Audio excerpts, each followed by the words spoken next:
Nice to meet you all. Thank you for having me here. I spoke with Stephanie last week. I was just in the office bringing something in, and she asked if I wouldn't mind coming here and speaking to everybody, and it was my absolute pleasure. Let me say that first. I just have been so greatly impacted by the experience with hospice that it feels like a gift to me to be able to come here and actually say thank you to so many people that I haven't met or did meet, and have been able to do that. I didn't prepare anything. I'm better just kind of speaking from the heart. So I just wanted to be able to, sincerely just tell you my thoughts on our experience, and maybe support what you feel like you're doing in the mission that you've spoken about. My mom's name is Ann Myers, and she passed away May 10th of last year, so just a year ago almost exactly, in the inpatient unit. She had colon cancer, which progressed very rapidly, so at 62, unfortunately, she lost her battle with that. One of the things that was really important to her was that she died with dignity, and she also really didn't want to die at home. And I know that there are many of you who do home visits and speak with people and visit the sick and minister in that way, and that's probably a tremendous gift that people have that choice, because for her it felt like a burden to our family that would be something that was connected with our family home.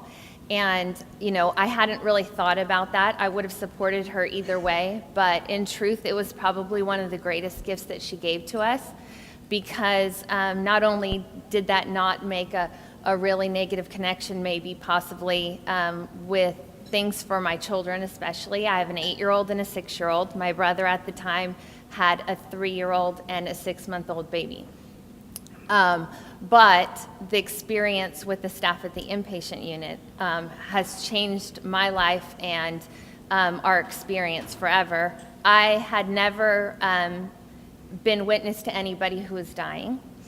I hadn't really lost very many family members, so this was a very new experience for us. I was raised on the West Coast, and there are not a lot of death and funeral rituals where you go to open casket ceremonies or anything like that. I had never seen anybody die or anybody who was dead. I had never been in a situation anything like what I found myself in the inpatient unit. And I also, although I have a dad who was very devoted to my mom and a brother, I was the primary caregiver. I was the one making most of the decisions because my mom was the one who did that.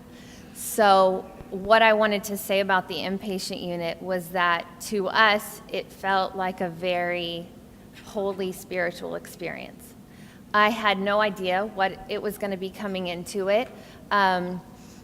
I didn't know if it was going to feel like a hospital. We were lucky enough that she actually was able to go there, because I think had there not been room there, she would have probably gone to a hospital. And I don't think that her wishes and the dignity that she wanted would have been honored in the same way there. So I was very grateful to have that. And I know that you're expanding your unit, and I think that it's just a wonderful gift to the community to do that. But outside of that, it was the grace with which people treated us. I specifically wanted to mention Dr. Joe, Dr. Stacy, Dr. Vicky. There were a couple of nurses who really made an impact on me, specifically Andrea, and 2 women named Ann. One that was with me the day my mom passed away, and one that was with me a number of nights in the middle of the night when I was there by myself. And what I think really struck me the most was that everybody there was working with love.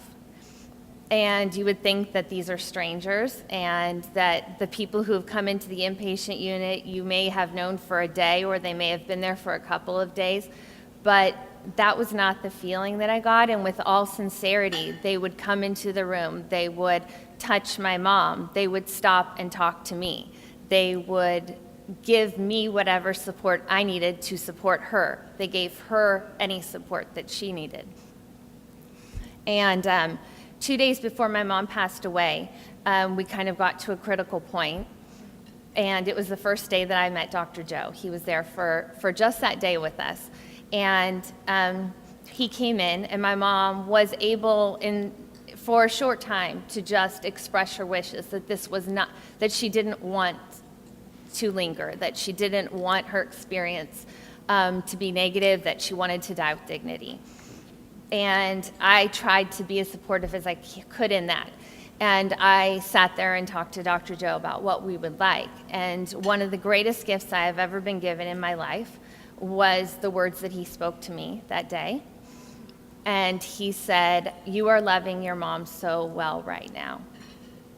And what is incredible about that is that he was loving us so well right now. He was sharing God's grace with us in saying that.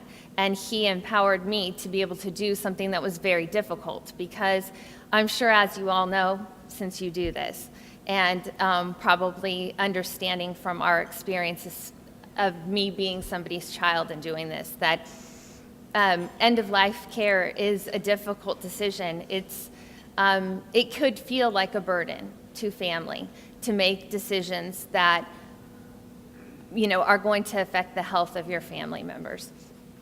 And had he not spoken those words to me that day in that way, I think I might have carried that as a burden.